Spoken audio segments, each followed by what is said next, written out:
नहमदुहु व नुसल्ली अला रसूलिहिल करीम अम्मा बाद फ़ऊज़ु बिल्लाहि मिनश शैतानिर रजीम बिस्मिल्लाहिर रहमानिर रहीम। हाज़रीन और नाज़रीन, आज हमारा चौथा लेक्चर बिगड़ी नब्ज़ और मुतासरा मकाम, 6 नब्ज़ें कुल इमराज, 6 नब्ज़ें 6 सबाक उस्तादुल हुक्मा हकीम सैयद निमत अली शाह साहब के 6 सबकों में से जो चौथा सबक है, आज उस पर बातचीत होगी। ये बात याद रखें कि जब इंसान बीमार होता है, बात मुख्तसर होगी, वज़नी होगी और इंशाअल्लाह ऐसी बातें आपको कभी कभी ही मुयस्सर होंगी।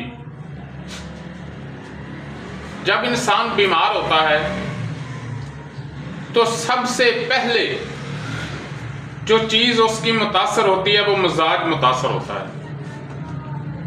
हम जब किसी दोस्त को, किसी अजीज़ व अकारब को मिलते हैं तो हम कहते हैं जी आपके मिजाज कैसे हैं।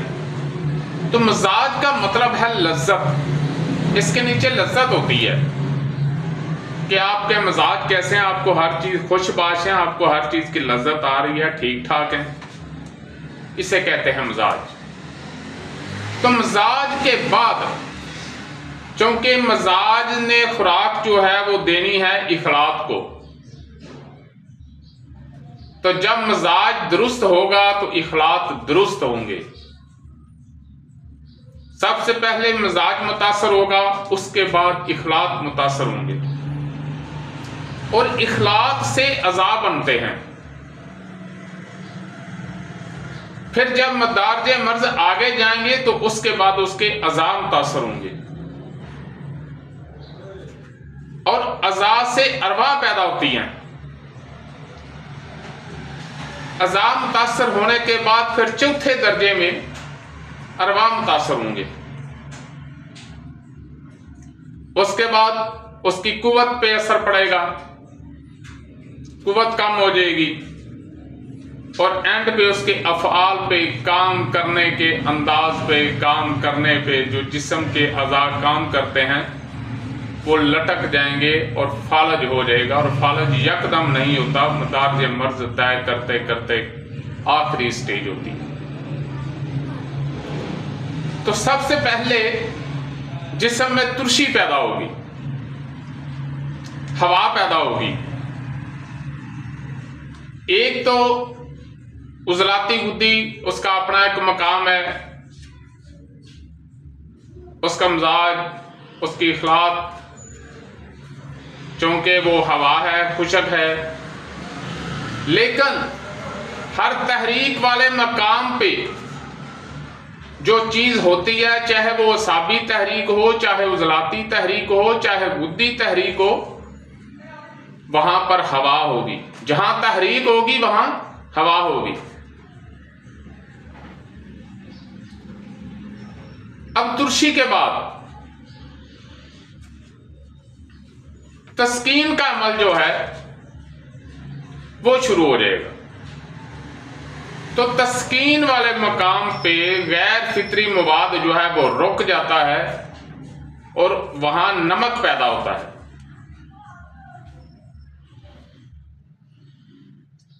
उसके बाद वहां तफन पैदा हो जाता है, जहर पैदा हो, एसिड पैदा हो जाता है।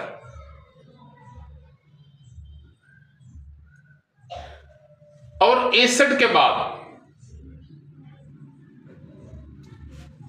नमक और एसिड ये तस्कीन वाली जगह पे पैदा होंगे। उसके बाद अगर यहां इलाज ना किया गया तो जहर पैदा हो जाएगा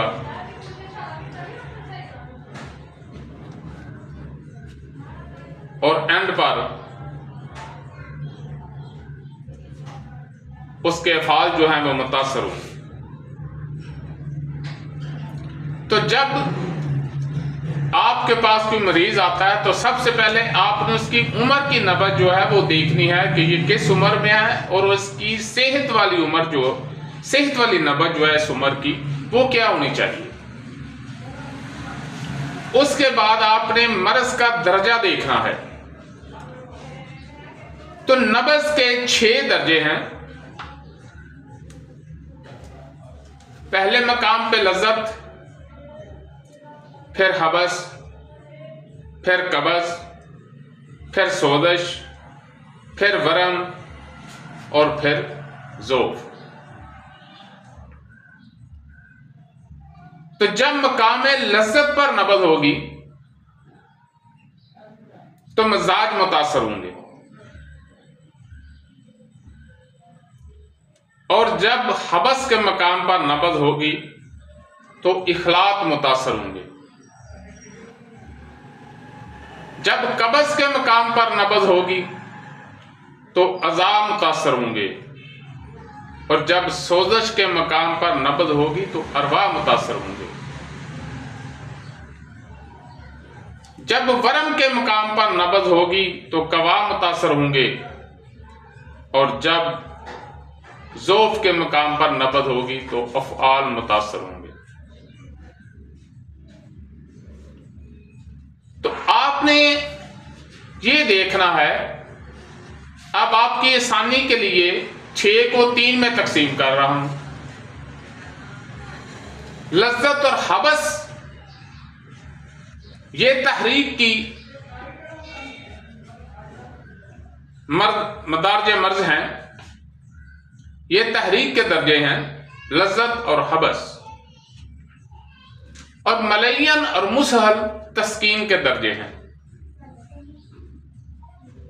और वरम और ज़ौफ़ तहलील के दर्जे हैं। तो सबसे पहले आपने देखना है कि नब्ज़ में ठोकर मजबूत है या तेज है, या इसमें सुस्ती है, कमजोरी है। आपने और कोई चीज नहीं देखनी, एक चीज तो ये देखनी है कि नब्ज़ कितनी उंगलियों पे है, बस एक ही शर्त काफी है। और दूसरी आपने अब ये वो तो तंदुरुस्ती की नब्ज़ें थी जो पहले लेक्चर नंबर 2 में बताई गई। अब है ये बीमार नब्ज़ की पोजीशन क्या होगी। हर नब्ज़ के 6 दर्जे हैं, हर सिस्टम के 6 दर्जे हैं। जौन से सिस्टम की नब्ज़ होगी, 2 सिस्टम दिल के, 2 सिस्टम गुद्दत के, 2 सिस्टम यानी कल्बोजलात के दिल के, 2 सिस्टम जिगरो गुद्दत के यानी जिगर के और उसके सिस्टम के, और 2 जो हैं असाबो दिमाग के यानी दिमाग और उसका सिस्टम। तो दिमाग के 2 सिस्टम हैं, एक अरादी हरकत और एक गैर अरादी हरकत। हरकत का अमल जो है उसको कंट्रोल करना ये दिल का काम है। हमारे जिस्म में कुछ उजलाती पट्टे हैं जो हम अपने इरादे से हरकत कर रहे हैं, जैसे मैं ये हाथ को ऐसे कर रहा हूं, और कुछ हैं गैर इरादी, जैसे आंख कुछ देर बाद खुद बहुत झपकती है, दिल खुद बहुत काम कर रहा है, मैदा खुद बहुत काम कर रहा है। लेकिन मैदा मुरक्कब है, इसमें उजलाती सिस्टम भी है और गुद्दी सिस्टम भी है और असाबी सिस्टम भी है। ये बात ज़हन में रखें, मैदा उजलाती नहीं है। फिफड़े हैं और दिल बजाते खुद है गैर इरादी सिस्टम। फिफड़ों का गैर इरादी सिस्टम है, खुद बहुत सांस ले रहे हैं। दिमाग के खबरसां और हुक्मरसां, दिमागो साहब के 2 सिस्टम, खबरसां और हुक्मरसां। अरादी हरकत और गैर अरादी हरकत, ये दिल के 2 सिस्टम हुए। और गुद्दत जाज़बा और गुद्दत नाकला यानी ग़ज़ा को जिस्म में हजम करना और फासिद मवाद का जिस्म से पेशाब, पखाना और पसीना के जरिए और आंख और नाक के जरिए जिस्म से बाहर निकालना, यह ड्यूटी है जिगर की। तो सबसे पहले आपने आपने देखना है अगर नबज की ठोकर मजबूत है तो फिर वो लज्जत और हबस के मुकाम पर होंगे, तहरीक की अलामात होंगी। अब इसकी एक इब्तदा है, एक इंतहा है। ये जब आप हजरत साबर मुल्तानी, दोस्त मोहम्मद साबर मुल्तानी रहमतुल्लाह अलैह फरमाते हैं, एक इल्म तिब के 4 हिस्से हैं। एक तो हो गया किताबी इल्म जो आपने पढ़ लिया, उसके बाद फिर नजरी इल्म, आपने किसी उस्ताद को देखा, फिर उसके बाद इक्तसाबी इल्म, फिर आपने अपना तजर्बा किया, और फिर इल्म वहबी अता होता है अल्लाह की तरफ से। ऐसे नहीं हो जाता और हर किसी को भी नहीं होता, ये अल्लाह किसी किसी को अता करता है। तो सबसे पहले आपने देखना है अगर ठोकर में कवीपन है तो ये तहरीक की अलामत है, तहरीक की नबज है, लज्जत और हबस के मुकाम पे है। अगर यहां उसका इलाज ना किया तो यहां मजाज और इखलाक मुतासर होंगे। पहले दर्जे में मजाज, दूसरे में इखलाक। अब यहां आपने उसका इलाज नहीं किया या उसने अपना इलाज नहीं कराया तो फिर नबज जो है वो कब्ज़ पे चली गई और उसके बाद सोजश पे चली गई। जब मकाम कब्ज़ पर गई तो वहां नमक पैदा हो गया और अज़ा मुतासर हो गए, और जब सोजश पे चली गई तो अरवा मुतासर हो गए। तो इसमें तेजी होगी और तहरीक की अलामत अपनी जगह बरकरार होंगी और साथ तस्कीन की अलामत शुरू हो जाएंगी। वहां पर मुतफ़न मादा जो है वो रुकेगा और उसमें तेज़ाब पैदा होना शुरू हो जाएगा, और उसके बाद एंड पे जहर पैदा होना शुरू हो जाएगा। अगर आपने यहां उसका इलाज ना किया तो फिर नबज में सुस्ती आ गई। तो अब इसका मैनी और मफहूम ये है कि तहरीक के सबब पहले तस्कीन हुई, अब तस्कीन के सबब तहलील हो गई, यानी जिस उज़व को तस्कीन वाले मकाम ने गज़ा आगे देनी थी, चूंकि वहां गैर फितरी मवाद रुक गया, उसके पास अब गज़ा रही नहीं, तो उसने उसको गज़ा नहीं दी, जिसकी वजह से वहां तहलील होगी और वो उज़व लटक गया। पहले उसमें कमजोरी होगी और उसका एंड जो है वो लटक जाएगा, बेजान हो जाएगा, फालज हो जाएगा। तो ये जो नबज जब कमजोर हो जाएगी तो वो तहलील की अलामत जो हैं उसके साथ शुरू हो जाएगी। अगर आपने कहीं पे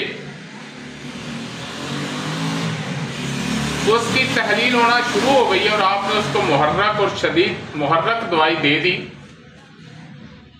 तो उसको फालज भी हो सकता है, लेकिन वो हकीकी फालज नहीं होगा।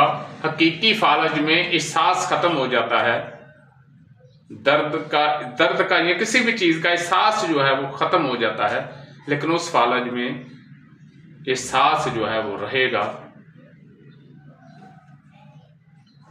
तो आपने ये बहुत इंतहाई अहम लेक्चर है कि आपने जब देखा कि उसकी नब्ज में कवीपन है तो आपने उसको अलामात बतानी है तहरीक की, और जब उसमें तेजी आ गई तो फिर आपने उसको तस्कीन की अलामात भी साथ बतानी है। और ये बात ज़हन में रखें कि तस्कीन अगले मकाम पे होगी। जैसे कि उजराती नब्ज है तो तस्कीन जो है वो गुद्दत में होगी और गुद्दत के उसी सिस्टम में होगी जहां जहां तस्कीन होगी। और अगर नबज में ज़ौफ़ चला गया है तो फिर आपने उसको तहलील की मकाम भी बताना है। तो अफ़ाल अज़ा क्या है कि सबसे पहले महियत अज़ा जो है वो मैं आपको बता रहा हूं कि तहरीक में सबसे पहले वो जो उज़व है वो सुकड़ेगा और फिर फटेगा तहरीक के सबब।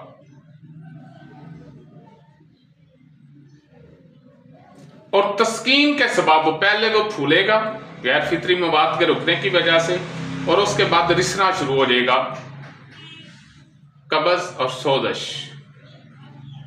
जब कब्ज होगी तो मवाद रुकेगा, और जब सोजश होगी तो फिर ये रिसना शुरू हो जाएगा। उसके बाद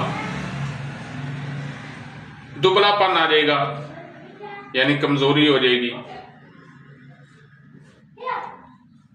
और एंड पे लटक जाएगा, यानी फालज हो जाएगा। वमा अलैना इल्लल बलाग।